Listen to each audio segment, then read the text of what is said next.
जो काउंसलर्स है वो आपसे नंबर साहब कृष्णा रेड्डी साहब जोरदार तालियों से इस्तकबाल कीजिए।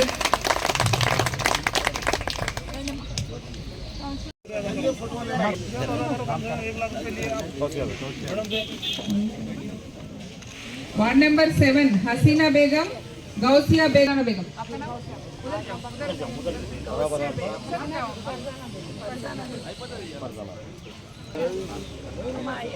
नेक्स्ट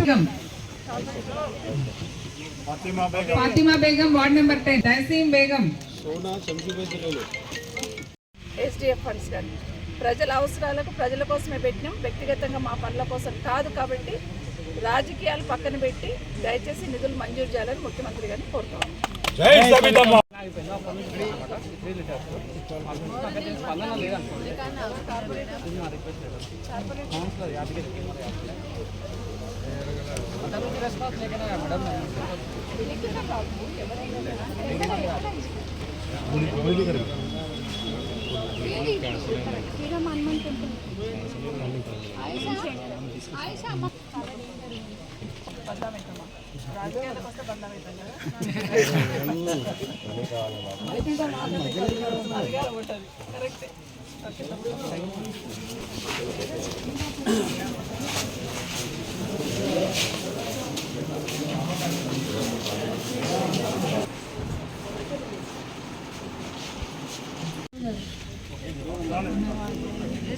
परवीन बेगम रशीदा बेगम सरमदी खानम आलिया कुरैशी परवीन बेगम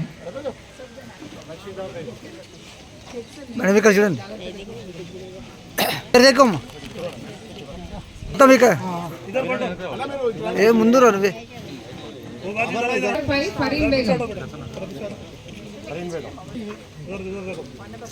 वार्ड नंबर 6 शाहिदा बेगम మేడం फहमीदा बानो నమస్కారం.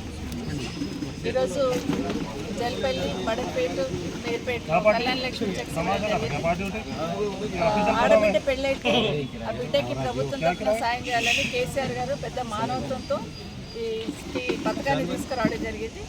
దేశంలో ప్రపంచంలో ఎక్కడ లేని విధంగా ఈ పథకాన్ని తీసుకొచ్చి ఆడబిడ్డ పెళ్ళైతుందంటే చాలు మేనమామగా ₹1,00,000 వాళ్ళ ఇంటికి పంపించిన ఘనత ఖచ్చితంగా కేసీఆర్ గారు. ఈ ప్రభుత్వం వచ్చిన తర్వాత కొంత ఆలస్యం జరిగినాయి. కళ్యాణ లక్ష్మి చెక్స్ ఇవ్వడం ఇప్పటికైనా రిలీజ్ చేస్తున్నారు. ఇంకా చాలామంది వచ్చి అవి కూడా రిలీజ్ చేయాలని ప్రభుత్వం విజ్ఞప్తి చేస్తూ ఉన్నాను. అదే కాకుండా ఎన్నికల కన్నా ముందు కాంగ్రెస్ ప్రభుత్వం అధికారంలోకి వస్తే కళ్యాణ లక్ష్మి ₹1,00,000తో పాటు షాదీ ముబారక్ ₹1,00,000తో పాటు తులం బంగారం ఇస్తామన్నారు. అది కూడా పబ్లిక్ ఇప్పటికి ఎదురు చూస్తున్నారు. ఖచ్చితంగా ఇవ్వాలని కోరుతా ఉన్నాను.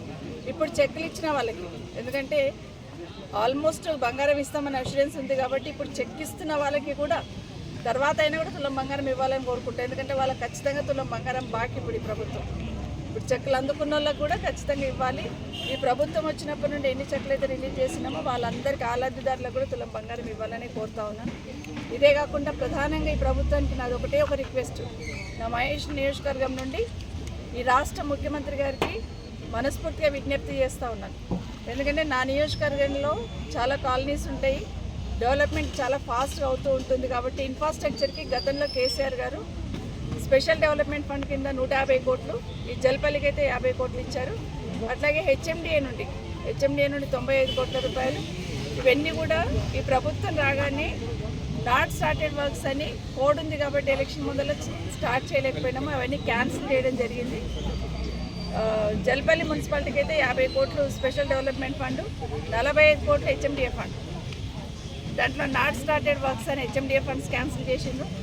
ఎస్డిఎఫ్ అయితే మొత్తమే క్యాన్సిల్ చేసింది. నా నియోజకవర్గంలో దాదాపుగా 250 కోట్ల వరకు ఫండ్స్ క్యాన్సిల్ చేసిండ్రు. దయచేసి ముఖ్యమంత్రి గారిని, ఈ ప్రభుత్వము ప్రజల కోసమే పనిచేస్తామన్నారు, పాలనలో మార్పు చూపిస్తామన్నారు. కాబట్టి మేము తీసుకొచ్చిన 250 కోట్లకి ఇంకా 250 కోట్లు కలిపి ఇస్తారనుకున్నాం. మార్పు అంటే డెఫినెట్గా మా ప్రభుత్వం చేసిన దానికన్నా కేసీఆర్ గారు చేసిన దానికన్నా ఇంకా డబల్ చేస్తారని ఎక్స్పెక్ట్ చేసినాం. కానీ ఈరోజు మా నియోజకవర్గంలో ఈ ఫండ్స్ అన్నీ కూడా ఆపేస్తున్నారు. దయచేసి ప్రజల పట్ల ఏమాత్రం అభిమానం ఉన్నా, ఈ ప్రాంతం పట్ల, ఈ అభివృద్ధి పట్ల బాధ్యత ఉంటే ఖచ్చితంగా ఈ నిధులు మంజూరు చేయాలని కోరుతా ఉన్నాను. ఎందుకంటే ఇది రాజకీయ విమర్శ కాదు, ఈ నియోజకవర్గం పట్ల నా బాధ్యత. కాబట్టి ఇక్కడ బాధ్యత గల పార్టీలకు సంబంధించిన ఏ నాయకులైనా కానివ్వండి, మీరు ఆ ప్రభుత్వంలో ఉన్న వాళ్ళైనా కానివ్వండి, మీ ప్రభుత్వం మీద ఒత్తిడి తీసుకురండి, ఈ నిధులను ఆపొద్దు, ఈ నిధులను రిలీజ్ చేయమని. నేను ప్రతిపక్షంలో ఉన్నా కాబట్టి ఖచ్చితంగా క్యాన్సిల్ చేస్తామంటే ప్రజలు ఎట్టి పరిస్థితులలో